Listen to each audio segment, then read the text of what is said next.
Assalamualaikum warahmatullahi wabarakatuh. Ahoy saudara-saudara, tanggal 3 Maret diperingati sebagai hari yang sangat menyedihkan bagi orang Melayu di Sumatera Utara. 76 tahun telah berlalu semenjak kejadian peristiwa pembantaian bangsawan Melayu di Sumatera Timur yang sekarang Sumatera Utara tahun 1946, atau yang lebih dikenal dengan Revolusi Sosial 1946.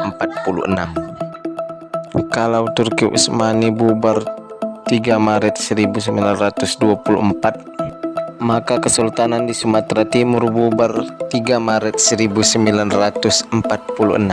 Meskipun kejadian tersebut telah terjadi selama berpuluh-puluh tahun yang lalu, namun beberapa keluarga korban masih mengalami trauma sampai sekarang. Beberapa orang korban mengatakan bahwa itu bukanlah sebuah revolusi sosial, melainkan adalah pembantaian besar-besaran. Peristiwa ini tidak lain dan tidak bukan dilatar belakangi oleh orang-orang komunis. Setelah kemerdekaan Republik Indonesia diproklamasikan, para sultan di Sumatera Timur menginginkan kembali kedudukannya. Tentu saja hal itu tidak disukai oleh orang-orang komunis yang kemudian menyebut diri mereka sendiri dengan nama kaum Republikan.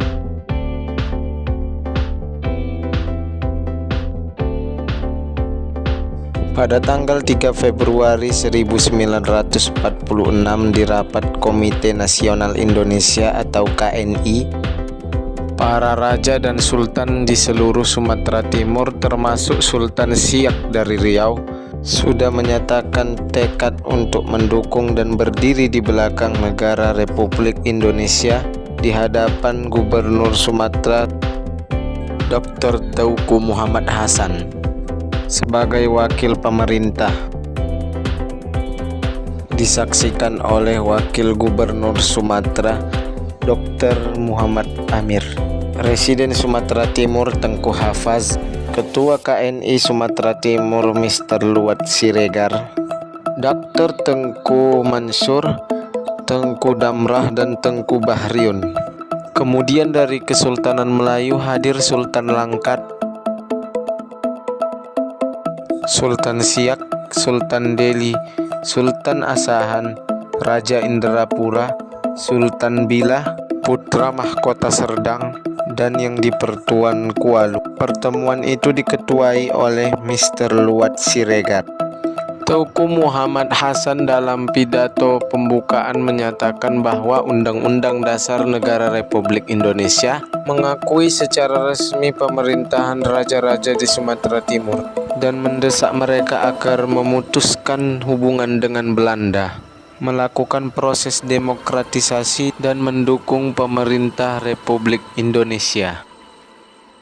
Sultan Langkat Sultan Mahmud Abdul Jalil Rahmat Shah mewakili seluruh pemerintah Swapraja Sumatera Timur menyampaikan pidato yang berbunyi, "Kami para sultan dan raja-raja di Sumatera Timur telah mengambil keputusan bersama sekali lagi untuk melahirkan iktikad kami bersama untuk berdiri teguh di belakang Presiden dan Pemerintah Republik Indonesia."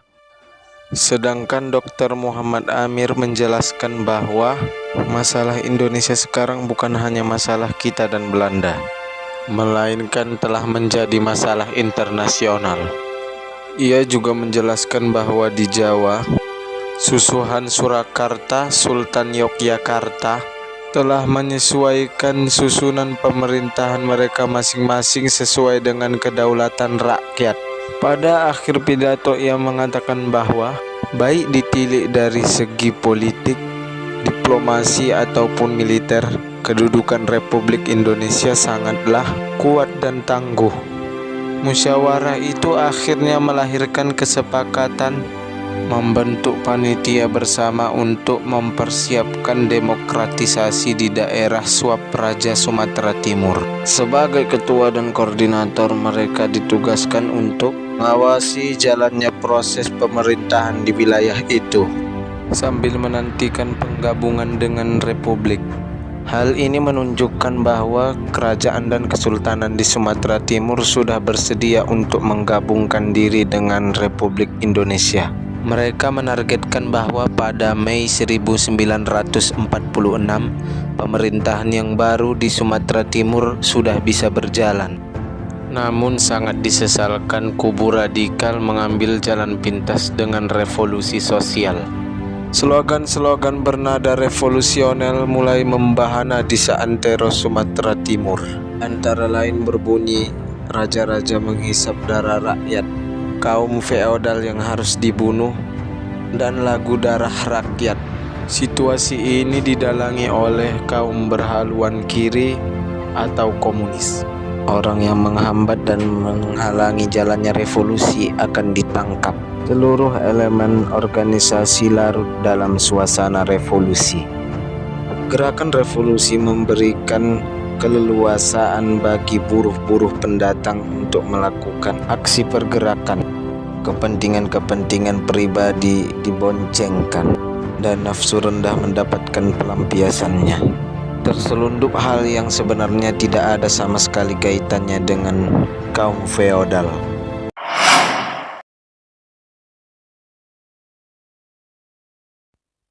Tengku Lukman dalam penelitiannya menyatakan bahwa segerombolan orang yang mengaku kaum Republikan itu merupakan proyek dari Markas Agung Pimpinan Komunis Sarwono Sastro Sutarjo dan Zainal Baharudin dalam rangka penghapusan kesultanan di Sumatera Timur yang dituduh menghalangi kemerdekaan.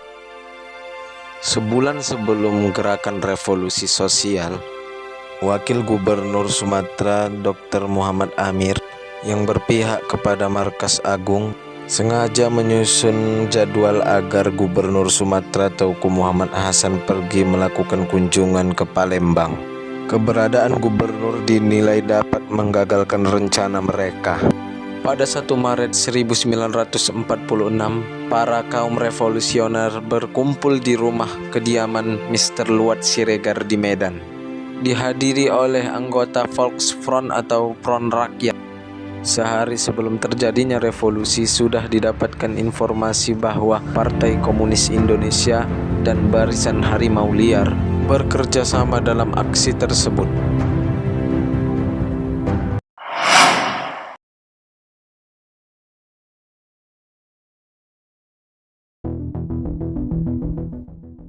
Kekerasan pertama terjadi di Sunggal pada tanggal 3 Maret 1946. Unit-unit Laskar Rakyat menyerang markas Organisasi Persatuan Anak Deli Islam dan pasukan kelima pimpinan Dr. F.J. Nainggolan yang berada di dekat rumah Datuk Hitam. Dalam kerusuhan itu jatuh korban dari kedua belah pihak. Datuk Hitam dan sejumlah bangsawan-bangsawan lain termasuk Datuk Hafiz Haberham melarikan diri ke Medan. Namun Volksfront cabang Sunggal berhasil menangkap 40 orang bangsawan. Berita kekerasan itu kemudian dengan cepat menyebar di seluruh wilayah Sumatera Timur. Sementara di Tanjung Pura tanggal 9 Maret 1946, tempat kediaman Sultan Langkat, Istana Darussalam berhasil dikuasai oleh kaum Republikan dan menjarah semua harta yang ada di dalam istana. Mereka juga melampiaskan nafsu bejat mereka kepada kedua putri Sultan.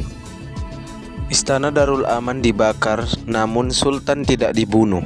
Ia ditangkap lalu diasingkan ke Batang Serangan sampai hingga Belanda membebaskannya tahun 1947. Di Binjai, Tengku Kamil dan Pangeran Stabat ditangkap bersama beberapa orang pengawalnya. Istri-istri mereka juga ditangkap dan ditawan di tempat yang terpisah. Selain itu, pujangga Tengku Amir Hamzah juga menjadi korban. Ia merupakan salah satu tokoh yang berperan dalam lahirnya Sumpah Pemuda tahun 1928.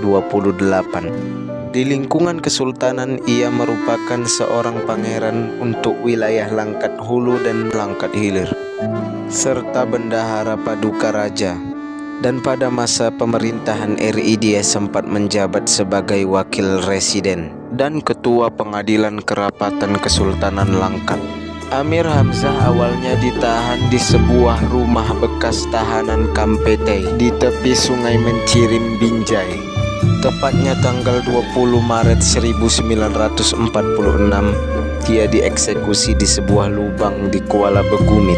Parang Mandor Hyang Wijaya berayun dan menebas Tengku hingga memutuskan lehernya. Kabar kematian Amir Hamzah tak lantas pula membuat istrinya percaya. Tengku Kamaliah percaya bahwa suaminya akan segera pulang. Bahkan setelah kuburannya dibongkar dan tengkoraknya dikenali, ia tetap tak percaya bahwa itu adalah tengkorak suaminya. Secara keseluruhan 38 bangsawan menjadi korban di Kesultanan Langkat. Di Tanjung Balai Asahan 3 Maret 1946, sejak pagi ribuan massa bersenjata sudah berkumpul setelah mendengar bahwa Belanda akan mendarat di Tanjung Balai. Namun kerumunan itu berubah haluan menjadi mengepung Istana Kesultanan Asahan. Sempat terjadi baku tembak antara TRI yang mempertahankan istana. Namun karena jumlah mereka sedikit, mereka menyerah dan massa berhasil menyerbu istana. Sultan meloloskan diri dan menyelamatkan dirinya setelah 17 hari dikejar-kejar oleh Laskar Rakyat. Massa melampiaskan amarahnya kepada Tengku Musa, pejabat republik yang dianggap terlalu bersimpati kepada kesultanan. Ia dan istrinya dibunuh secara brutal. Pembantaian juga melanda kaum bangsawan lainnya. Hingga korban revolusi dari Kesultanan Asahan mencapai ratusan orang dalam beberapa hari, termasuk penghulu, pegawai pendidikan, dan bahkan rakyat. Istana Kesultanan pun kemudian direbut oleh massa. Sementara di Kesultanan Kuala, sebuah kesultanan yang terletak di Labuhan Batu Utara sekarang, pada tanggal 3 Maret 1946 massa menyerbu istana di Tanjung Pasir. Malam itu tanggal 3 Maret 1946 sebahagian besar penghuni istana Kuala sedang terlelap dan ada pula yang sedang sholat malam. Tiba-tiba terdengar suara pintu dipukul-pukul keras dari luar istana. "Mana Tengku Besar? Mana Tengku Besar?" teriak orang dari luar istana dengan memakai senjata tajam. Tengku Besar adalah gelar bagi Tengku Mansur Shah, putra Sultan Kuala. Rupanya Tengku Besar tidak tidur di istana malam itu, tapi sedang berada di rumah yang lain. "Mana tuanku? Tuanku mana?" Tuanku adalah panggilan bagi tuanku Al-Haji Muhammad Shah, Sultan Kuala. Dengan paksa, tuanku yang sedang beribadah itu dibawa ke kuburan Cina. Tengku Besar dan Tengku Darman Shah juga ikut dibawa ke kuburan Cina tersebut. Mereka disiksa lalu ditinggalkan. Pagi harinya mereka ditemukan oleh nelayan dalam keadaan sekarat dan dibantu masyarakat untuk dirawat di istana. Pada pukul 11 pagi datang segerombolan orang yang berbeda yang datang dari tadi malam. Mereka membawa dengan paksa Sultan dan kedua putranya menuju ke perkebunan Belanda. Akhirnya mereka berhasil dibunuh di sana. Tidak terhitung jumlah korban revolusi di Kesultanan Kuala, Kota Pinang, dan Bilah. Sementara revolusi di Kesultanan Bilah menewaskan Tengku Besar, putra mahkota Tengku Hasnan. Di Kesultanan Serdang luput dari revolusi sosial karena Sultan segera menyerahkan kekuasaan kepada republik. Sementara di Kesultanan Delhi, Istana Maimun dijaga oleh pasukan Gurkha Inggris. Hingga amanlah penghuni istana, sedangkan Sultan melarikan diri ke Kuala Kangsar, Perak, Malaya. Jumlah korban dikabarkan tidak kurang dari ratusan. Belum lagi di Tanah Karo, Simalungun, dan Kedatukan Batubara. Betapa biadabnya mereka membantai para raja dan sultan yang telah merintis pembangunan di Sumatera Timur. Macam ditetak sebatang buluh, ditetak buluh kecai terbelah. Macam tak bertuhan mereka membunuh, Mangkatlah bangsawan tiada bersalah. Itulah tadi kisah kelam raja-raja Melayu di Sumatera Timur yang dibantai oleh ideologi komunis dengan secara keji.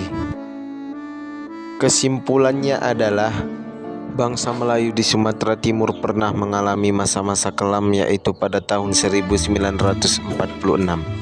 Tetapi kita sebagai generasi penerus tidak boleh berlarut dalam kesedihan. Kita harus terus mengejar ketertinggalan bangsa kita. Dan kita harus mengingat bahwa ideologi komunis adalah ideologi yang sangat berbahaya dan tidak cocok di tanah kita. Untuk raja-raja Melayu yang telah membangun Sumatera Timur ini, mari kita kirim Al-Fatihah.